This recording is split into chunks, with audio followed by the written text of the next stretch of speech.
চিনি আর ভুলোর মজার দিন। এক ছিল ছোট্ট সাদা বিড়াল, তার নাম চিনি। চিনি খুব শান্ত আর মিষ্টি। সে তার নরম নীল কুশনে বসে রোদ পোহাতে খুব ভালোবাসত।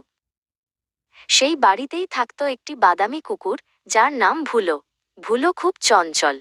সে সারাদিন তার লাল বলটা নিয়ে এদিক ওদিক ছুটোছুটি করত। একদিন দুপুরে চিনি যখন তার প্রিয় কুশনে ঘুমাচ্ছিল, তখন ভুলো সেখানে এল। জানলার ওই রোদেলা জায়গাটা ভুলোরও খুব পছন্দ ছিল।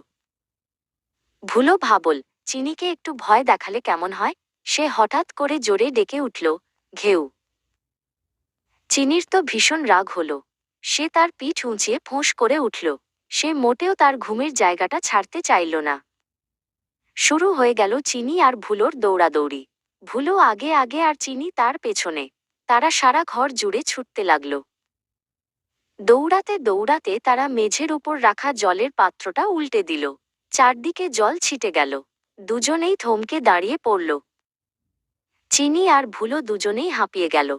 তারা বুঝতে পারল যে ঝগড়া করে কারোরই লাভ হয়নি। দুজনেরই খুব খিদে পেয়েছিল, আর তারা ক্লান্ত হয়ে পড়েছিল।